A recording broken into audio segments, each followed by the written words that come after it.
காங்கிரஸ் கமிட்டியினுடைய தலைவர் திரு செல்வ பெருந்தகை இணைப்பில் இருக்கிறார். சார் வணக்கம். தமிழ் வளர்ச்சி திட்டம் யூசிசி செயல்படுத்தப்படும், ஒன் நேஷன் ஒன் எலெக்ஷன் அமல்படுத்தப்படும், 2036 ஒலிம்பிக் நடத்துவதற்கு நடவடிக்கை எடுக்கப்படும் போன்ற தேர்தல் வாக்குறுதிகளை பாஜக வெளியிட்டிருக்காங்க. உங்களுடைய முதற்கட்ட பார்வை? இந்த தேர்தல் அறிக்கை என்பது மக்களுக்கான தேர்தல் அறிக்கை இல்லை, மக்களுக்கு எதிரான தேர்தல் அறிக்கை, மக்களை ஏமாற்றும் தேர்தல் அறிக்கை. 10 ஆண்டுகளுக்கு முன்பு கொடுத்த தேர்தல் வாக்குறுதிகள் என்ன ஆனது? இதே பிஜேபியால் 5 ஆண்டுகளுக்கு முன்பு கொடுத்த தேர்தல் வாக்குறுதி, நான் சவால் விட்டு சொல்லுகிறேன், ஏதாவது ஒரு தேர்தல் வாக்குறுதியை அவர்கள் நிறைவேற்றியிருக்கிறார்களா? இது மக்களை ஏமாற்றுவதற்கும், கடைசியில தேர்தல் முடிந்தவுடன் நீங்கள் இதை சொன்னீர்களே என்று கேட்டதற்கு இதெல்லாம் ஜும்லா என்று இந்தியிலும் தமிழில் தமாஷாக சொல்லப்பட்டது, அதையெல்லாம் எடுத்துக்கொள்ளலாமா என்று ஒன்றிய அமைச்சர்கள் சொல்லியிருக்கிறார்கள். அதே போன்றுதான் இப்பொழுது இவர்கள் அறிவதற்கின்ற தேர்தல் வாக்குறுதி, தேர்தல் அறிக்கை எல்லாம் காணல் நீர் போன்றது, கிட்டே போனால் ஒன்றும் இருக்காது.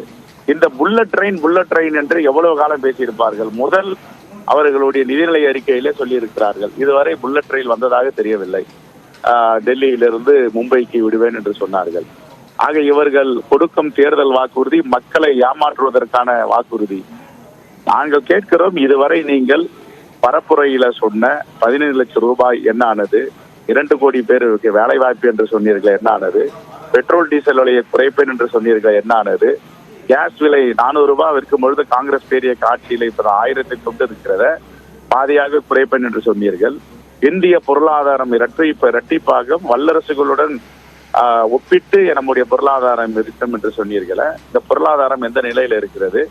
ஒரு இந்திய குடிமக்களுடைய தலையிலும் 1,50,000 ரூபாய் கடனை வைத்திருக்கிறீர்கள். இதுதான் நீங்கள் செய்த சாதனை.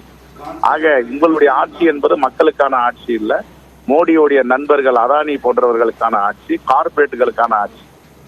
விவசாய பெருங்குடி மக்கள் தொடர்ந்து வருடக்கணக்கில் தலைநகரத்தில் போராடி வருகிறார்கள். அவருடைய கடன்களை தள்ளுபடி செய்வதற்கு மறுக்கிறீர்கள்.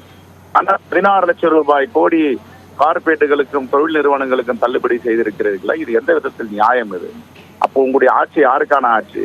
இதெல்லாம் மக்களை ஏமாற்றும் தேர்தல் அறிக்கைகள். இதை ஒருபோதும் இந்திய மக்கள் ஏற்றுக்கொள்ள மாட்டார்கள், புறந்தள்ளுவார்கள். அவர்களும் கடந்த 10 ஆண்டுகளாக இவருடைய தேர்தல் அறிக்கையை பார்த்து சலித்து போயிருக்கிறார்கள்.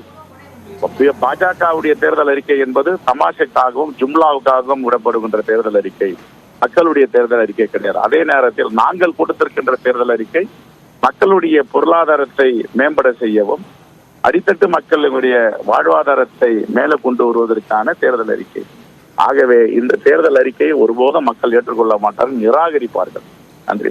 இணைப்பில் கருத்துக்களை பகிர்ந்து கொண்டமைக்கு நன்றி திரு செல்வ பெருந்தகை. தொடர்ந்து